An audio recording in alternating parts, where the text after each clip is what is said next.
الحمد لله رب العالمين والصلاة والسلام على سيد الأنبياء والمرسلين نبينا محمد وعلى آله وأصحابه أجمعين أما بعد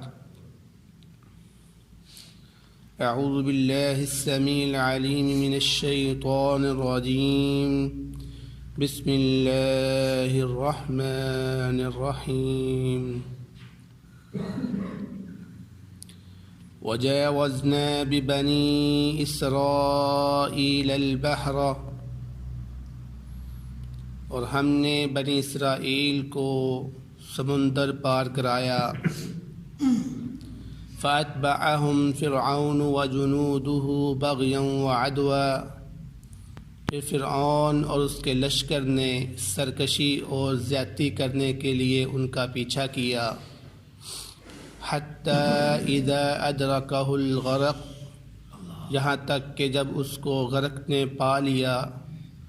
قال آمنت انہ لا الہ، میں ایمان لے کر آتا ہوں کہ اس کے سوا کوئی الہ نہیں.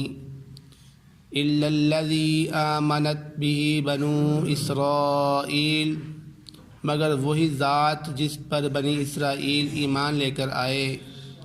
وَأَنَا مِنَ الْمُسْلِمِينَ، اور میں مسلمانوں میں سے ہوں.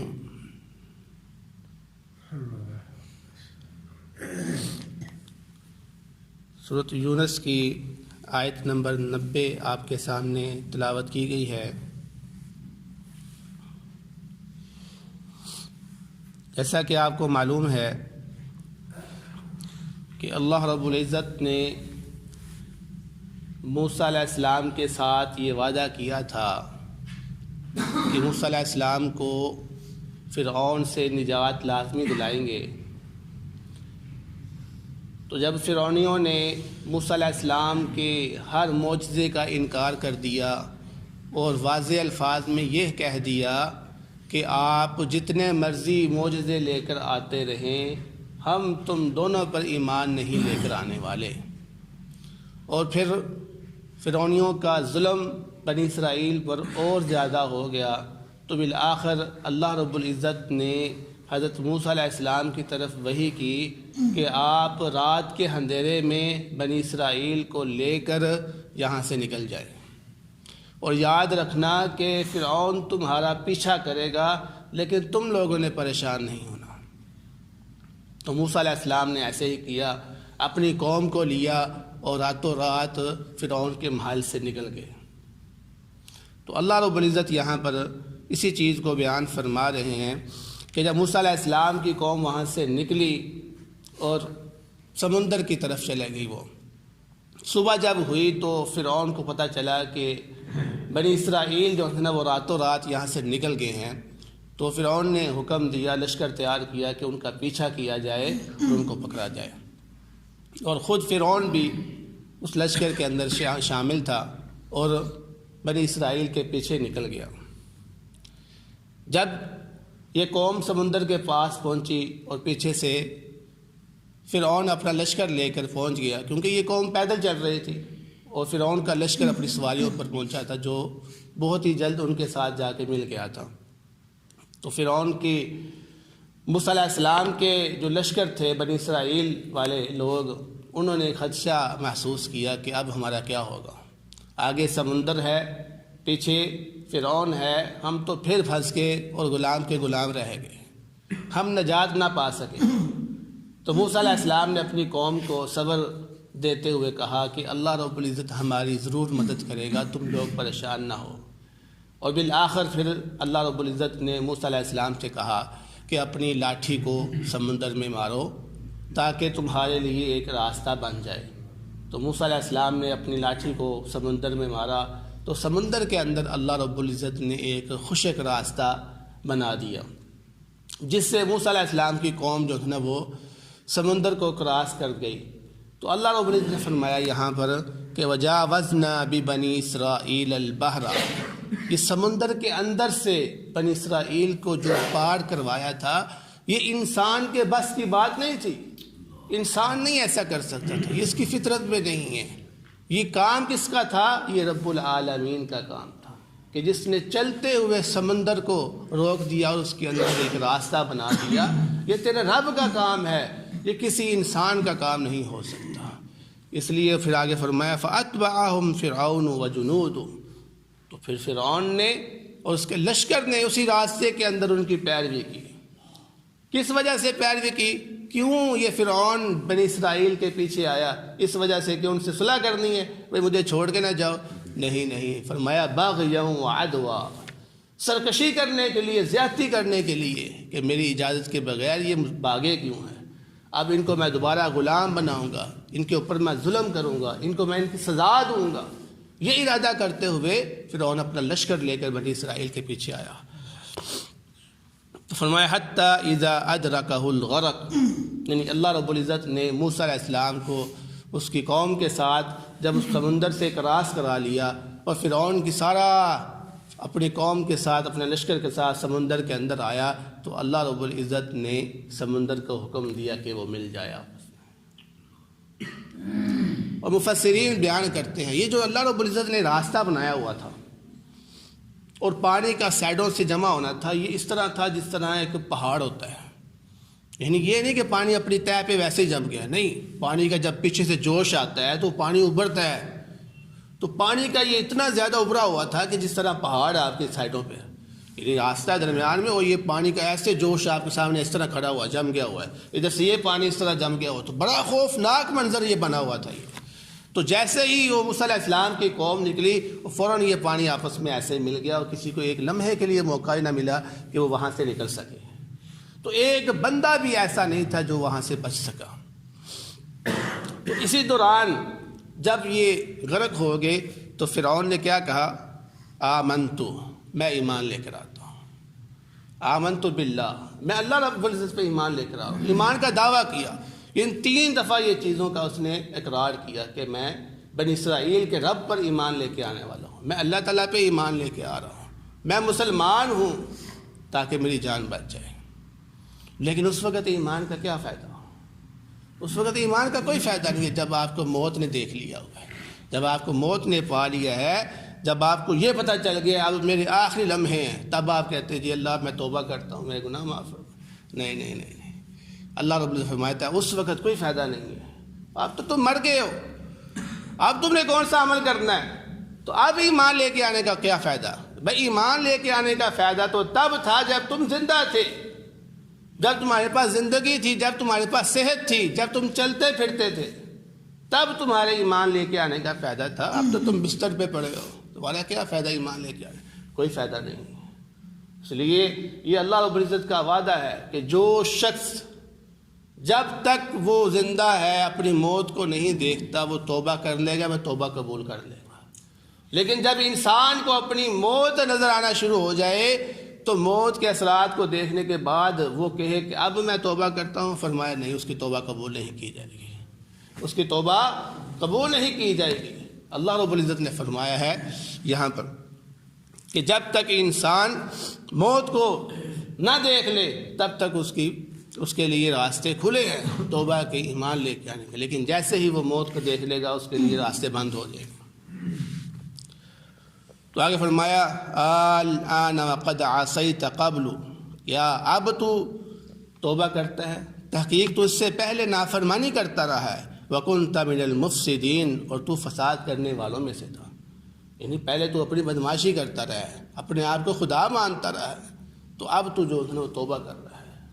یہ آپ اندازہ کریں کہ انسان کیا ہے، وہ پانی کی ایک لہر کو برداشت نہیں کر سکا اور اس کو پتہ چل گیا کہ میں کچھ بھی نہیں، اور اس پانی کی لہر سے پہلے وہ کس طرح تکبر کر رہا تھا کہ میں رب ہوں، سب کچھ میرا ہی ہے، سب کچھ میں کر سکتا ہوں۔ ایک سانس اگر اس کا بند ہو جائے 1 سیکنڈ کے لیے تو وہ تڑپنا شروع ہو جاتا ہے جیسے چڑیا کا بچہ تڑپتا ہے۔ انسان اس طرح تڑپتا ہے، پھڑکتا ہے، مجھے پکڑ لو، بچا لو مجھے، یہ ہے انسان۔ لیکن جب یہ صحت مند ہوتا ہے تو اس کے اندر کتنا تکبر ہوتا ہے، پتہ نہیں اپنے آپ کو کیا سمجھ رہا ہے کہ میں کیا چیز ہوں، پیچھے ہٹ، جو سارے پیچھے ہیں میں سب سے اوپر ہوں، اتنا تکبر۔ تو اللہ رب العزت کو یہ تکبر پسند نہیں ہے، اس لیے اللہ رب العزت نے فرمایا کہ فَالْيَوْمَ نُنَجِّيكَ بِبَدَنِكَ، آج کے دن ہم تیرے بدن کو نجات دیں گے، یعنی تیرا جسم جو خالی ہے اس کو بچا کر رکھیں گے۔ تو جب فرعون سمندر میں غرق ہوا تو جبریل علیہ السلام فرماتے ہیں نبی صلی اللہ علیہ وسلم سے کہ یہ فرعون یہ جب کلمات ادا کر رہا تھا کہ میں ایمان لے کر آیا ہوں اللہ رب العزت سے، تو اندازہ کریں جبریل علیہ السلام کیا کہہ رہے ہیں۔ جبریل علیہ السلام کہہ رہے ہیں کہ میں نے وہاں سے ایک کیچڑ پکڑا، سمندر کا جو پانی کے نیچے جو مٹی ہوتی ہے، میں نے وہ مٹی پکڑی اور میں نے فرعون کے منہ میں ٹھونسنا شروع کر دی۔ کیوں؟ کیونکہ کہیں اس کے ان الفاظ کی وجہ سے اللہ رب العزت اس پر رحم نہ کر لے۔ یعنی فرعون سے فرشتے بھی اتنے غصے تھے، اس کو ناپسند کرتے تھے، یہ اتنا متکبر شخص ہے، اس کے اوپر رحم نہیں ہونا چاہیے۔ تو فرعون نے جب یہ کلمات کو ادا کرنے کی کوشش کی، جبریل علیہ السلام نبی صلی اللہ علیہ وسلم کو بیان فرما رہے ہیں کہ مجھے اتنا غصہ تھا اس کے اوپر کہ میں نے وہاں سے کیچڑ پکڑ کے اس کے منہ میں کے اندر ٹھونسنا شروع کر دیا تاکہ یہ الفاظ نہ ادا کر سکے۔ یعنی اتنا سخت انسان ہے، یہ اتنا گندا انسان ہے کہ رب کی چھوڑ کے فرشتے بھی اس کو ناپسند کرتے ہیں۔ تو فرمایا اللہ رب العزت نے جب فرعون کا غرق کر دیا تو پھر اس کی لاش کو سمندر سے باہر پھینک دیا۔ کیوں؟ تاکہ لوگوں کو یقین آ جائے یہ جو رب کا دعویٰ کرتا تھا یہ آج دیکھو اس کا انجام کیا ہوا ہوا۔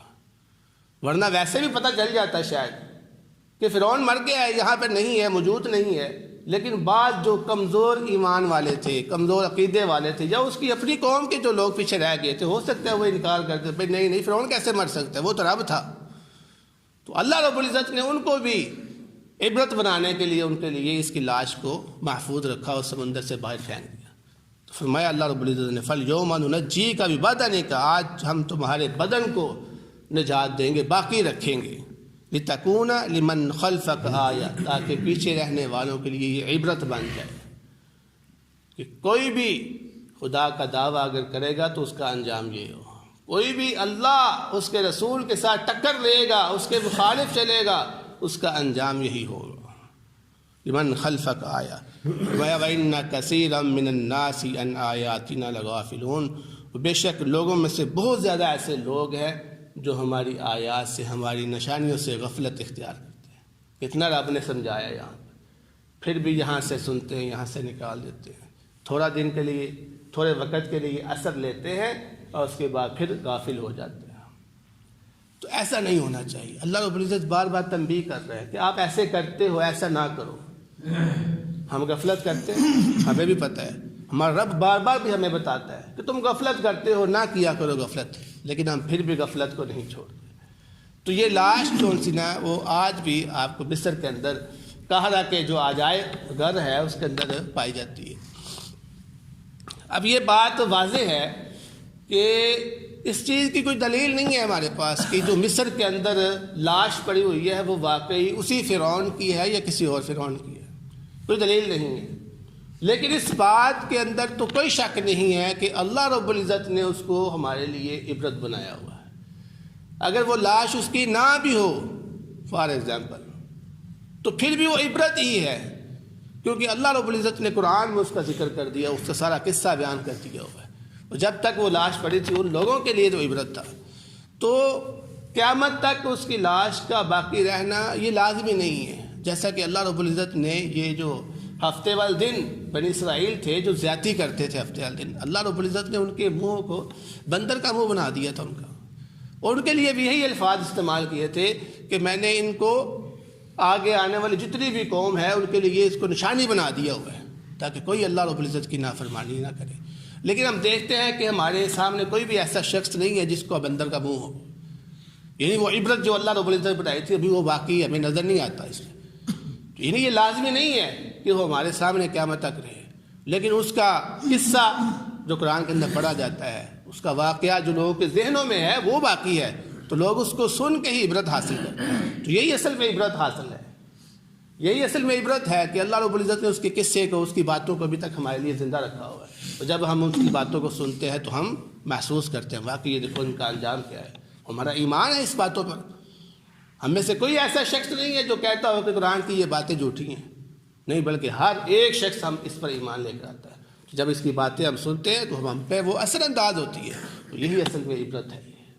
تو ہمیں چاہیے ان چیزوں سے عبرت حاصل کریں، اپنے آپ کی اصلاح کریں کہ یار نہیں میں کیا ہوں، میں ہمیشہ اللہ رب العزت کے آگے جھکوں گا، میں اس کی باتیں مانوں گا. یہی مقصد ہے یہاں پر قصہ بیان کرنے کا. تو دعا ہے اللہ رب العزت سے جو سنے ہیں اس پر عمل کرنے کی توفیق عطا فرمائے.